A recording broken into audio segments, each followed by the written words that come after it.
Hey everyone, how's it going? It is your pal Sal here, and today is June 12th of 2020, and that is a very big deal because today we are celebrating a really big anniversary.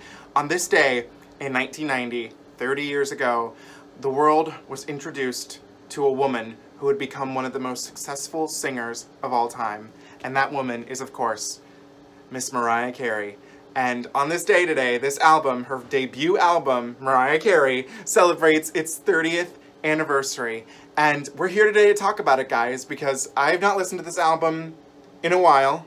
Because I don't spend my entire days listening to albums, but I figured for the anniversary today, we would go through and we would re-listen to this album. So I have it here on CD and vinyl, LP, record. Fun little fact about this, I bought it last year on my birthday, October 23rd. It was at a not thrift store, it was at Half Price Books. And on it, it was marked severely warped, and it was only $5.99. And I was like, oh, it's probably fine. No, it's severely warped.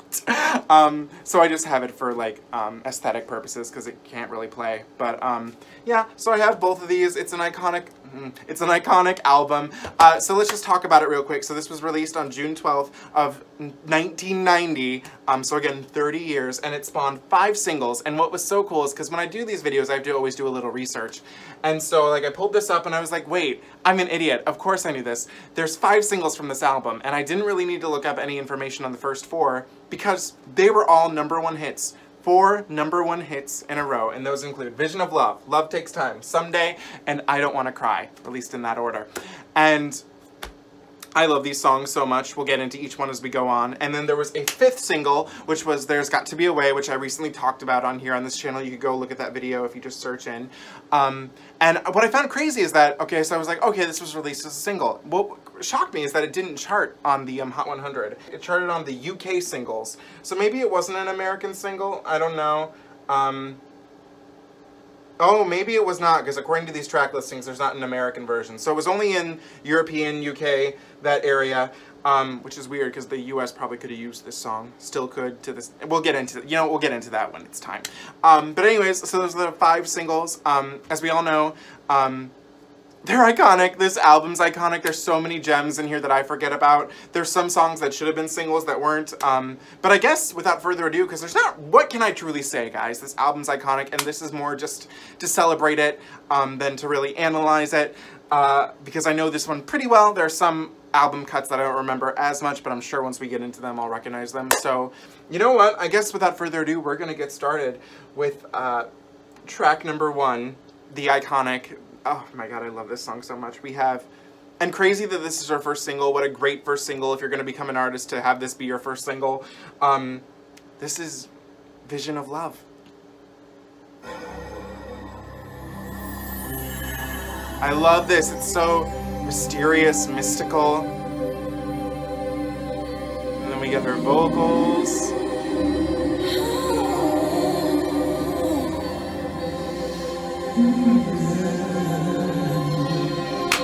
Alright, here we go! Sweet destiny, carried me through desperation to one that was waiting for me. I had a vision of love, and it was all that you've given to me. Yes, it was, lay it down.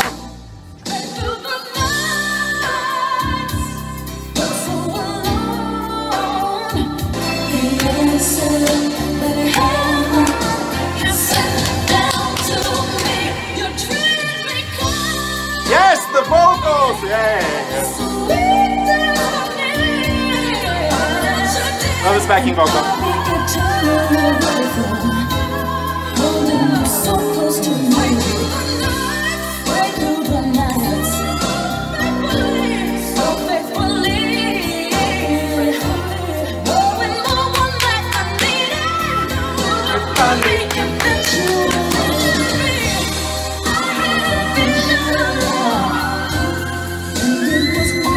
Oh yes, iconic! Iconic!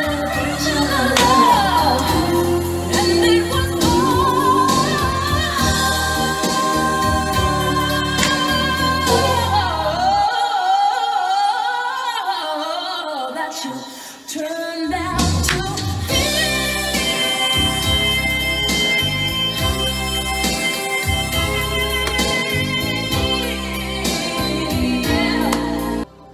Oh my god, this song is still, again, I say this as if I was there or live when this came out, but this song is just as good as it was in 1990. I will say, this is like what I always consider like, in a sense, what Celine Dion can do. When she sings it live, it's even better than you could ever imagine. Oh my god, when Mariah does this live, I love it. She, especially, you know what, people give her shit all the time, but I love it when I love this song in her voice nowadays with the growl. It's just, oh my god, no matter what era you go to, this song always sounds good. It's just great. I love the Vegas residency performances of it. Oh god, when I saw the All the Hits tour when she did this, I was here for it. I was ready. It's such a good song, and how cool is it that you get to be an artist and be like, that was my first single, and it was a hit then, it's a hit now.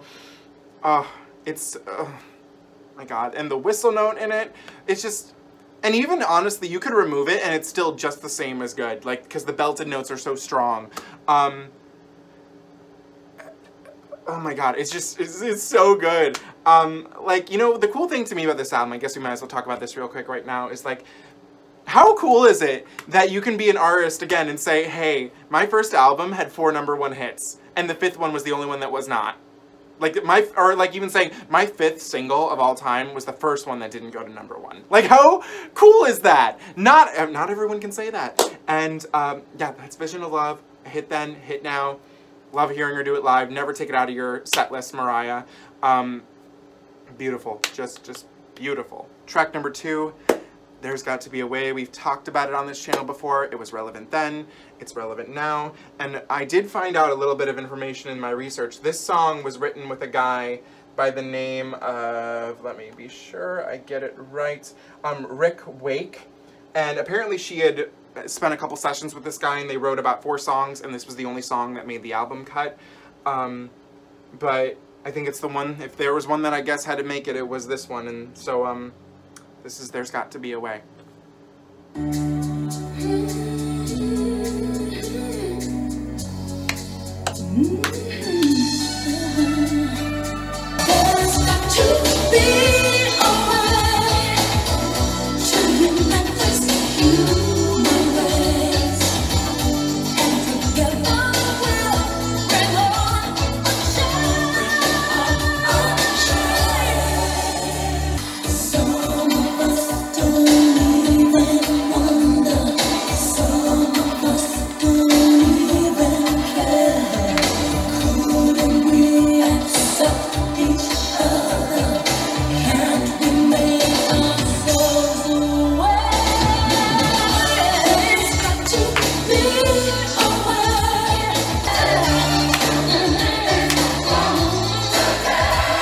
Oh, the choir, just gorgeous.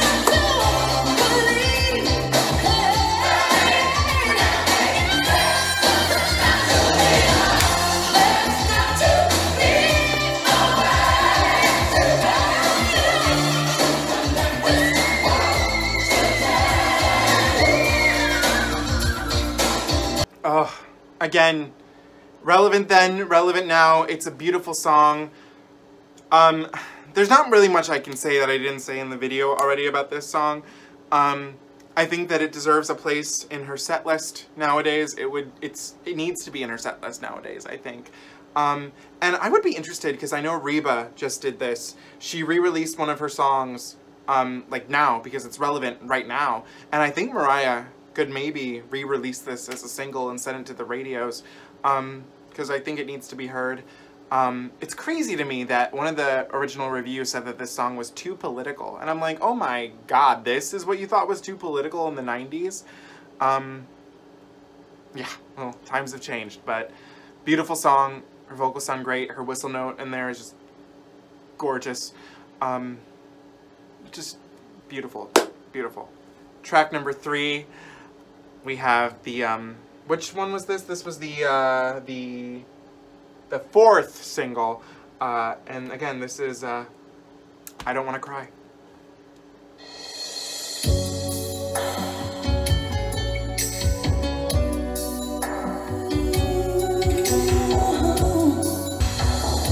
Looking at a million promises, but we still won't. right to stay together when you're on the ground. Each other,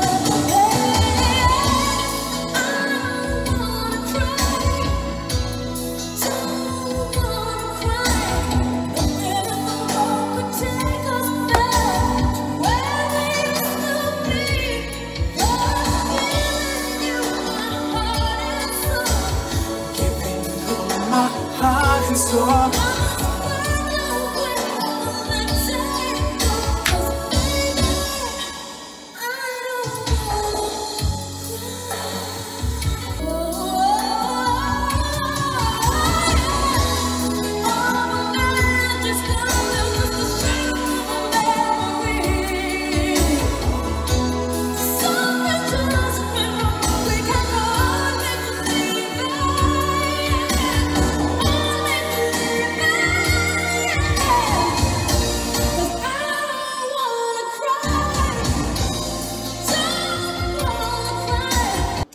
Okay, so that's I Don't Want to Cry, and the first thing that always comes to my head when I hear this song is that, I don't know if anyone here remembers it, but there's a performance, you could probably look it up. It was when she was in Vegas doing this song, and she can't hear herself very well in her earpiece, and she says with the beat and everything, she's like, turn me up a bit, and it's so, I don't know, I think it's so funny, so cute. Such a great, beautiful song. I love the bridge.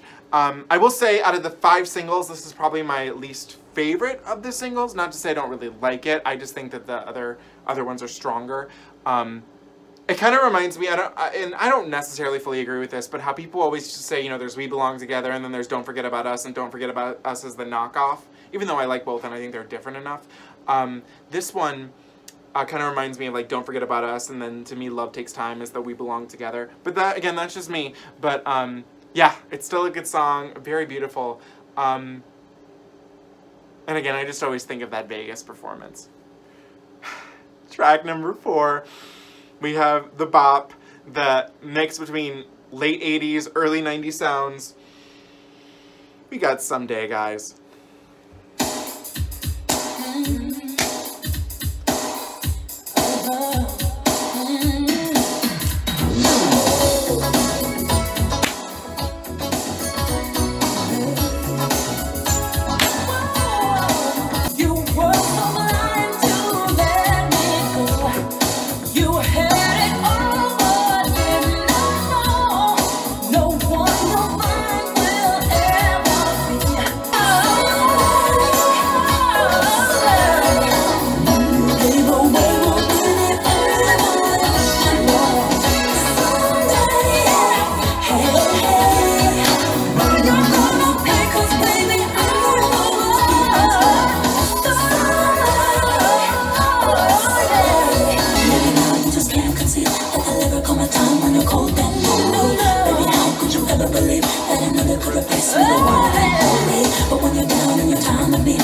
we go.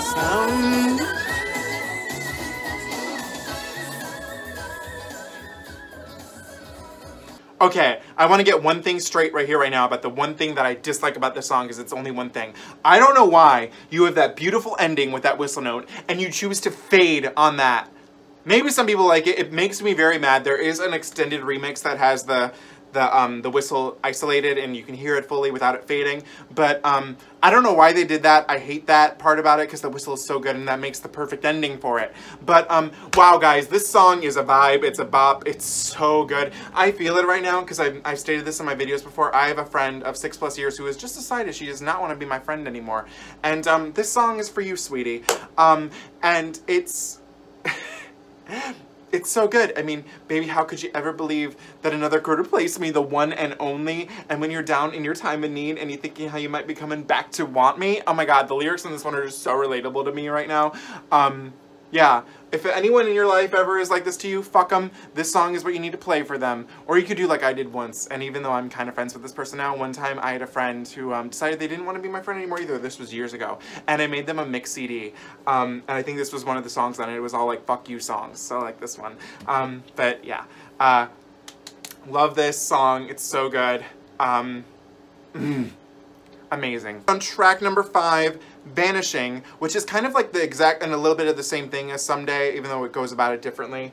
But this is my favorite album cut of the album because it was never released as a single. It was performed live a couple of times, but we'll get more into that when we get into there. But this is Vanishing.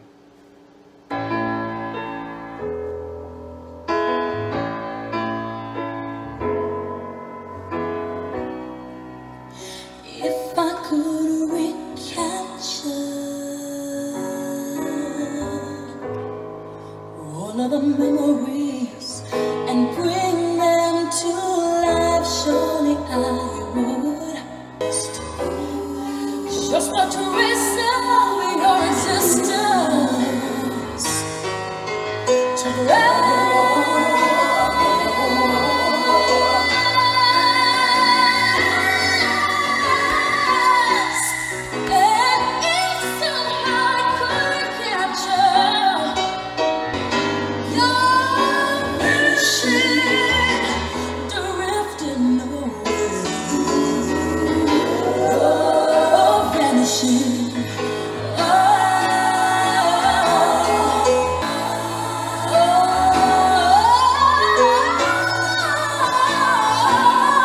Here we go.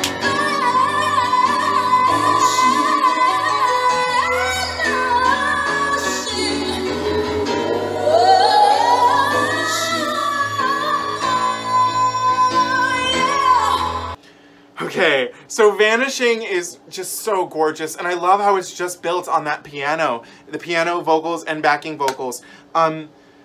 God. So this is kind of like Someday's little baby sister. Like Someday's like, I'm feeling good, I got rid of you. And then this one's kind of like, damn, this sucks in a sense. Which is a normal emotion to go through. I love the line, if I could recapture all of the memories and bring them back to life. But you can't. And, it's really sad. This really should come back in her show right now because it's built on all these belted notes. Oh god, I think it would sound really, really good. It needs to come. The Butterfly Returns. I think that's still. I think it's still a thing. I always get confused because I'm like, is it ending? Is it not ending? But bring it back. Please bring it back, Mariah. This would be such a. Oh my god! And all you need is the piano. And Marianne, Trey, and I always forget what that other lady's name is. Hang on, I'm gonna look it up. It's Takeda Johnson. So I'm so sorry. I always forget your name. She's the quieter one between Marianne and Trey, but I love you too. Amazing. This would be a great moment for all of them. I'm just saying. So bring it live. It looks like we're not having performances until 2021, but let's hope 2020, but 2021. We are on track number 6, All in Your Mind. I love that. How 80s sounding is that? Dum.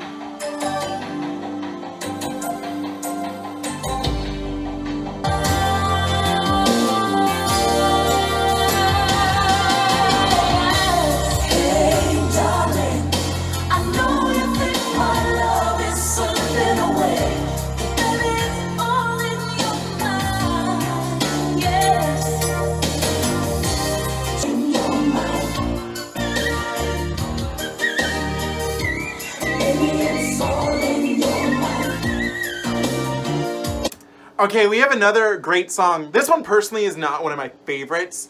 I love her whistle notes. Whenever I think of this song, it's a very specific thing too. It's that video where she's with those other guys and she's sitting there in like her little chair with her mom jeans and she's doing the whistle notes. It's so cute, so nice, so 90s. But yeah, it's a good song. And lyrically it's just about like, hey, I know you think that, I like how she said our love is slipping away. I think that was the lines. And you know, slipping away, the B-side to Always Be My Baby. And I like that because she's like, no, it's all in your mind. It's all in your mind, baby. But yeah, not one of my personal favorites, but still a great song nonetheless. Okay, we are on track number 7, which is entitled Alone in Love. And for the next 3 songs, I don't really remember how they go. To be honest, like I'm sure once I hear them, I'll like be like, oh yeah, okay. But as for standing right now, it's just like for each of these next 3, I'm gonna be like, I'm not gonna know anything until I hear it. So here we go. Okay. So far, it's not ringing a bell.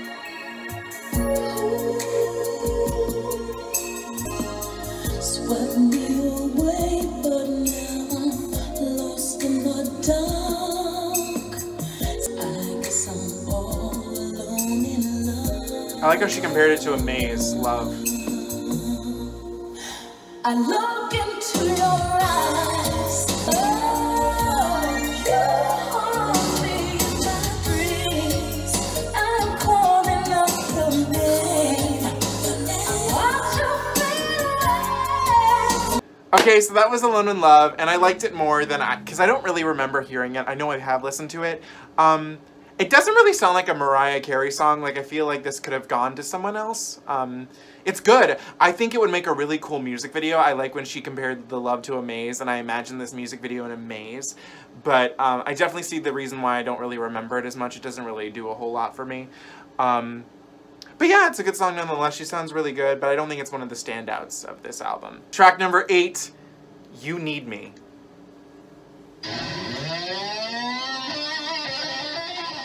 Oh. I do not remember this at all.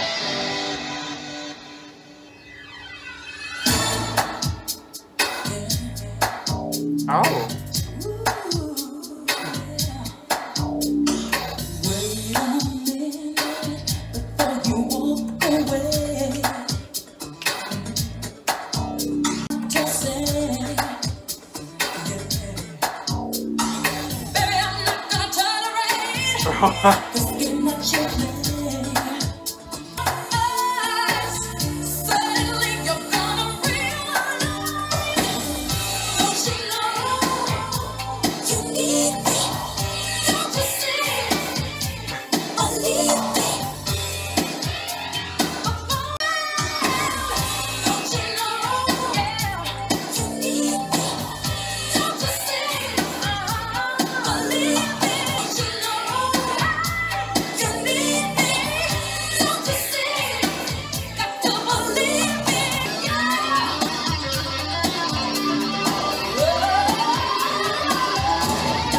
Whoa. Don't you know? You need me. Don't you see? Believe me. You need me. Don't you see?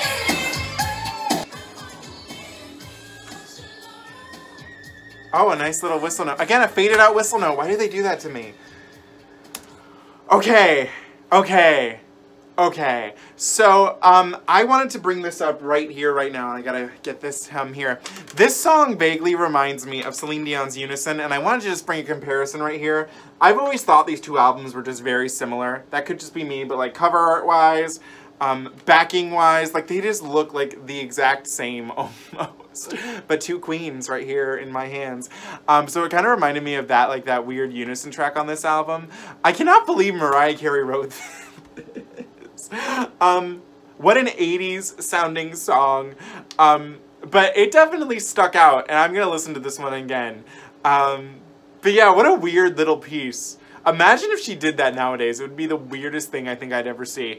But, you need me. I mean, it kind of even reminds me of that song in this one where it's like, I feel too much, baby. But yeah, that was You Need Me. A cute, quirky little song. Track number 9, Sent Up From Above.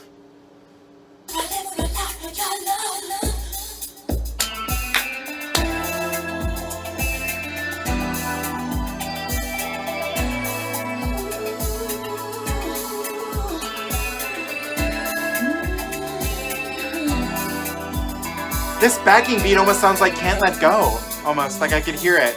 I don't know if that's just me. I can't imagine looking in someone else's so much love. Oh. I remember this one a little more. I can't get enough of your touch. Feels so right.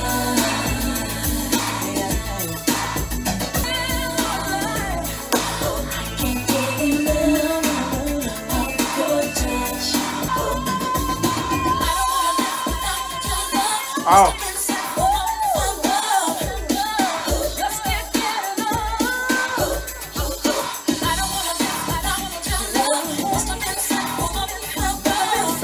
Okay, so I think that those were the best out of the three that I didn't remember as much. This one actually, so a couple of things. It reminded me, like, I feel like this is a groovier, funky version of Can't Let Go. Could be just me. And this song has a lot of influences in it that would become, like, that were a little ahead of its time, that, like, sound a little more, like, mid to later 90s. And that's pretty cool. Mariah's always been ahead of the game. But, yeah. I like those. So I think out of the three that I didn't remember, Send Up From Above and You Need Me, I really liked, and Alone in Love was just kind of meh to me. But I like that one. I could groove to that. I'd be interested if someone could even like mash this up with Can't Let Go. I just think for some reason they remind me of each other. I don't know. What about you guys? What do you think? Track number 10, one I do know. And I don't exactly know why I remember this one. This is Prisoner, and I either remember it because, again, it's really good, and there's also a Cher song called Prisoner, which I hope you go look at. It's one of my favorite Cher songs. I'm your prisoner. And I think that because, like, in my iTunes library, if you go by songs, they're right next to each other, so I probably have heard this one a lot more. But I like Prisoner. It's fun. It's groovy. Very 80s, mid-90s sounding, almost kind of like another Someday, but I would argue a more 80s, more dated 80s Someday. You don't think that I'll be strong enough? No, baby, now I won't be the prisoner of your love. You don't think that I'll be strong enough? No, baby, now I won't be the prisoner of your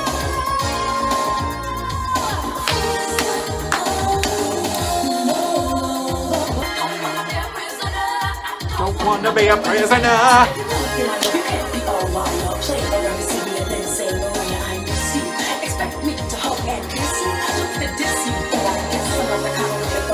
Love this rap.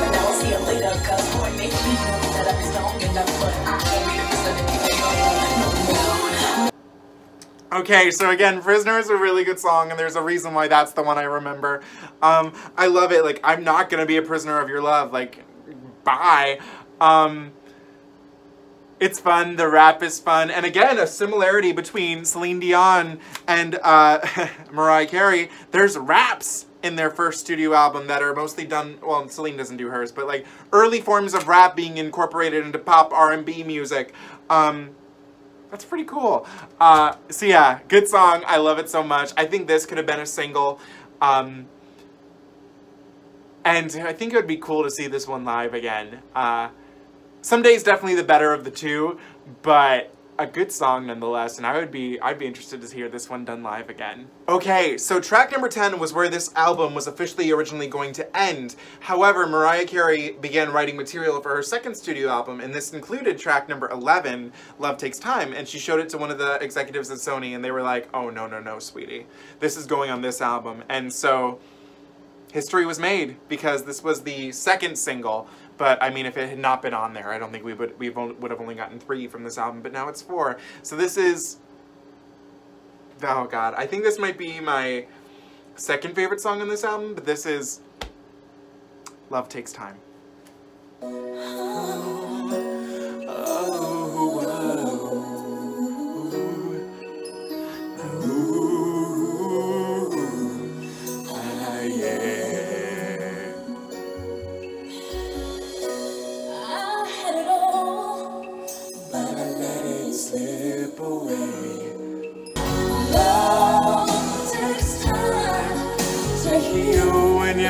So much, you see that I was blind to let you know I didn't the pain inside, 'cause love takes time, and I don't wanna be here, I don't wanna be here alone. You might say that it's over. You might say that you don't care. Oh. You might say you don't miss me, you don't need me. but I know that you do, and I feel that you do inside. Love takes time to heal when you're hurting so much. Couldn't see that I was so blind. I can't escape the pain inside. 'Cause love takes time. Ah, that song is so gorgeous. Honestly, that might be... Oh my god, I just can't decide if I love that more than Vision of Love. It's hard. It's such a beautiful song. And you know what? The one thing that I love about this, and even though it's not fully what the song is about, I hate, and this is more like people today, as someone who's never been in a relationship, I find myself critical of relationships, I'm just saying. But the thing is that people are always like, I just wish I had a boyfriend, or I just wish I had what they had and I was in a relationship. And I'm like, you do know that that's not how it happens, right? Like, you don't just fall in love and that's it. Like, no worries, no issues. And you know, so I love the title of this song because it does, if you want to have a boyfriend or a girlfriend or anything in between, it takes time. You gotta wait. Take the time. But yeah, that's Love Takes Time. It's such a beautiful piece. I was so happy with all the, because only Vision of Love was the one that was really performed, and when the rest of those other 3 hit singles were brought back for #1 to Infinity, the Vegas residency of my dreams. Lovely, lovely. She's done this one, I think, a couple of times in The Butterfly Returns. So good. Okay, guys, so that is Mariah Carey's debut album, and before I give my thoughts, I wanted to share what my friends on Instagram had to say. I posted this kind of late, so I only got 2 responses, but 2 is better than none. So my friend Jordan Lake Live said, classic. Simple, great. And then a lady by the name of Erica Delgado, 24, said, iconic, in caps, with very powerful vocals. And those are the only 2 I got. So, again, only 2, better late than never. So guys, here are my thoughts on the debut album of Mariah Carey. So before I say anything else, happy anniversary, 30 years in the music business, incredible, iconic, queen. There's so many words I could say, but well, I guess we'll talk about this album. What a great debut album. And you definitely, it's so cool to watch an artist evolve, and I think that there were still a couple of like, not missteps, but stuff that just does not sound like Mariah Carey to me. A lot of them were 80s sounding stuff, which, you know, is also a product of the time, but it just, like, you don't really hear much of an influence of that in her music. So I think, like, the 3 songs that I didn't know, I think there's a reason why I forgot them. It's because they're kind of just weird songs.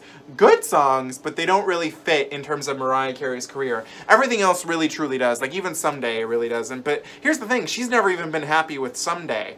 I don't know whether it was the production or anything, but that's why on the #1 to Infinity album, she didn't even put the studio version. She put the MTV Unplugged version. I like both. They're good. But yeah, it's just so cool. It's like, I mean, what can I really say? It's a 30-year-old album. It's as good as it was back then. And it's just so, like, it's crazy to think that, you know, this is before anyone knew who Mariah Carey was, what she would achieve in the music industry. And that's pretty cool to, like, just think that this is the very beginning. And four #1 hits. 4 of those frickin' things went to #1 on the Billboard Hot 100. That's incredible. Like, everything about this album, incredible. I love it. I love the singles. Again, I think Prisoner maybe could have been a successful single, although I feel like that sound was on its way out a little bit, but you never know. And then I'm honestly kind of shocked Vanishing was not released as a single, even though I know it's just a piano-driven ballad. With the other ballads doing so well, I think it was well worth a shot. And Vanishing is the one that if I was to pick one that I want her to do live, like personally, is Vanishing. And Mariah, re-release, there's got to be always a promo single. The world needs it right now. Just saying. So those are my thoughts on this album. Happy anniversary, Mariah. Never a birthday, always an anniversary. Eternally 12, as she always says. So what are your guys' thoughts on this album? I love it. I hope one day I can get a non-warped copy of this vinyl. But let me know your thoughts and feelings on this album in the comments below. And as always, do not forget to comment, like, and subscribe. Follow me on Instagram at Salvador J. Rocha. It always means the world to me when you guys do that. And, yeah, That's all I really have to say. Thank you guys so much for watching, and I'll see you very soon. And on its 30th anniversary, take a little time and listen to Mariah Carey's debut album. Happy anniversary, Mariah.